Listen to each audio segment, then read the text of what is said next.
Puno tayo ng pamahiin, tradisyon at paniniwala sa tamang pwesto at mga bagay na dapat gawin sa paggawa ng ating mga tahanan. Mula sa paghuhulog ng mga barya sa poste para sa kasaganaan, tamang pwesto ng main door na dapat facing sa silangan upang maging simbolo ng araw-araw na pagpapapasok at pagsalo natin ng biyaya mula sa kalangitan hanggang sa pagpapablessing bago lumipat o kung kakalipat pa lamang. For today's video, alamin natin kung ano-ano pa ang mga bagay na makapagbibigay ng swerte sa ating bahay at buhay. But before that, let me take this moment to bless each of your home through this prayer.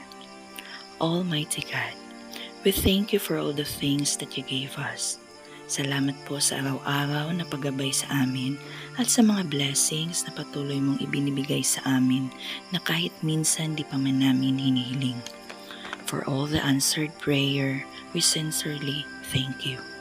Lord, gawin mong sentro ng pananampalataya at puno ng pagmamahal ang aming bawat tahanan. Higit sa ano pa mang karangyaan sa buhay, ang dalangin namin ay ang kalusugan ng aming mga mahal at araw-araw na kaligtasan. Hear each of our purest hearts' wishes and intentions, Father God.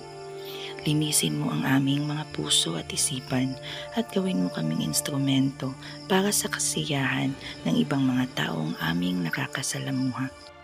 May each of our home and family members be blessed physically, mentally, emotionally, and spiritually. Dinggin mo rin ang aming taus-pusong dasal para sa lahat ng mga taong nangangailangan ng iyong milagro. Sila ang mga taong may labis na karamdaman at ang mga taong nawawalan na ng pag-asa sa buhay. Hawakan mo ang kanilang mga puso and give light to them, O Lord. In Jesus' name we pray. Amen. Sana po ay naging mabisang paraan ang konting minutong ito upang mapagaan ang anumang mabigat na dala natin. I am doing this to remind everyone na aside from all those lucky charms, we have God na siyang pinakamabisang source of all the things that we asked. Minsan, delayed answered prayers lang dahil iyon ang tamang panahon para sa bagay na yun. Let us be reminded na ang ating bahay should be a home full of faith and love.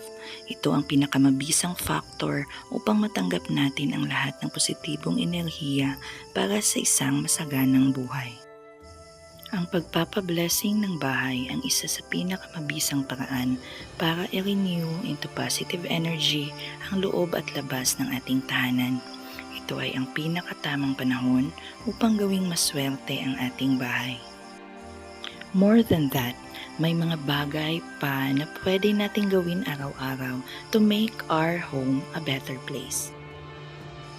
Una ay ang panitilihin itong malinis, maayos at maliwanag. Ang makalat na bahay ay hindi magandang venue para sa atin. Maaaring magbigay pa ito sa atin ng mga health issues at pipigilin din ito ang pagpasok ng magandang flow ng positive energy sa loob.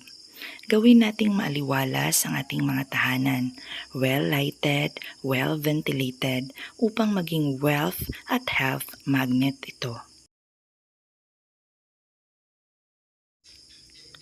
Number 2, maglagay at mag-alaga ng mga lucky plants.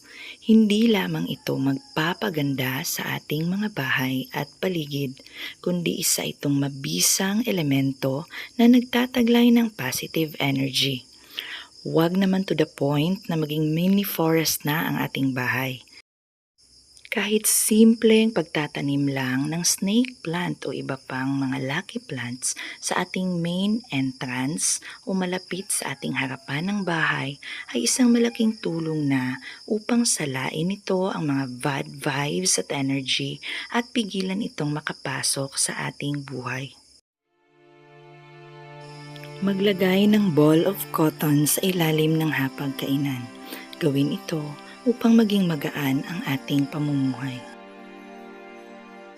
Gawing tradisyon ang paglalagay ng asin sa bawat corner ng ating tahanan Ang asin ay mabisang cleansing na mag-aayos at mag-aalis ng malas na labis-labis o negatibong enerhiya sa loob ng ating bahay. Ugaliin nating lagyan ng fresh flowers ang ating mga altar. Kahit simpleng sampagita lamang, ito ay magiging mabisang wish offering kasabay ng ating simpleng mga hiling at dasal araw-araw. A touch of pink or something red color in our bedroom makes our love grow stronger. Kahit beddings lang o kortina, ugaliing may touch of pink or red ang silid ninyong mag-asawa to keep it romantic.